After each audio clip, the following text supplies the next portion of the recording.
What is alchemy, and what do they mean when people say to alchemize it? Hi, I'm Jeff, and welcome back to Becoming Miraculous. Today, we're going to dive right into the esoteric teaching of alchemy. So, what is alchemy?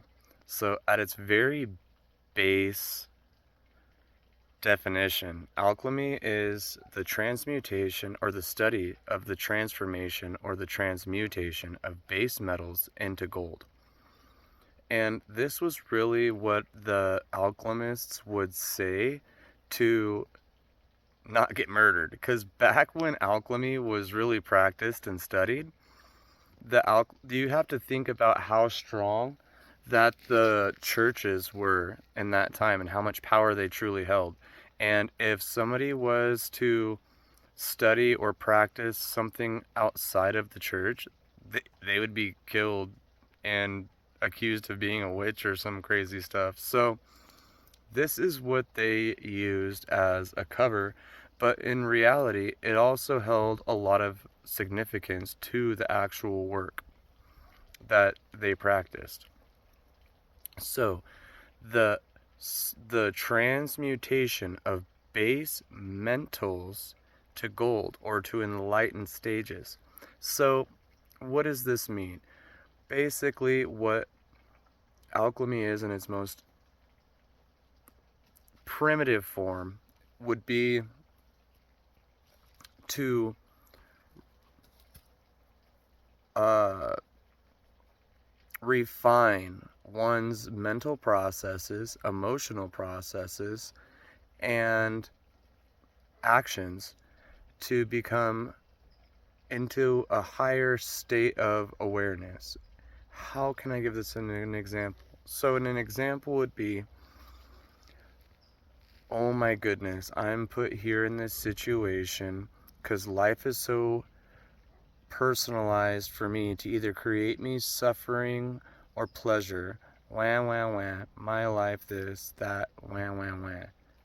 Now, what an alchemist would do in the same situation, obviously not a good one, an alchemist would visualize, study, and perceive what is being played out in the event, the phenomena, or the subject they're studying. And they would take the key components that they are supposed to learn or to use to expand their mental awareness, their emotional awareness, or their physical actions directed towards something, and use it to learn from it instead of playing the victim card or to be loathing and suffering over these things that they can't control or that they are experiencing or witnessing.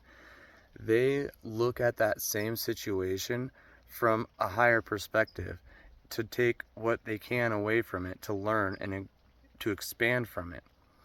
Now, back with alchemy, we see that in a lot of alchemical texts and different stories of alchemists, we get a lot of this, instead of the study of metals or the chemical breakdowns on metals to transform or transmute them, we get these lavish stories of some kind of fantasy wonderland with dragons and phoenixes and women and men and this and that. And what is all this? Now, you have to go back to the beginning of this video and remember that they didn't want to get murdered for not following the church. But in a very, very primitive definition again of these symbolisms, what we see is that alchemists, in their truest essence, at the very core of their belief, practice, and teachings, was the refinement of self. To refine oneself to become a higher being in awareness, in emotional intelligence, and in being in general. Like, not as opposed to just non existence, but true being. And in this, we see that a lot of these stories and um, alchemical texts would talk about how that with the refinement of the metals, they became refined themselves. What does that mean? Now, what this truly breaks down to is the same concept that we get today in the spiritual community. And that is that when you can refine that mental process inside your mind, refine your emotional well being and processes, and the way that you interact with the immediate environment surrounding phenomena around you, everything else reflects that subtle shift within you that you've been working towards. And it might not be right overnight, it might take some time to reflect it back to you. But eventually, what the alchemists learned is that by refining themselves, they also refine their lives around them.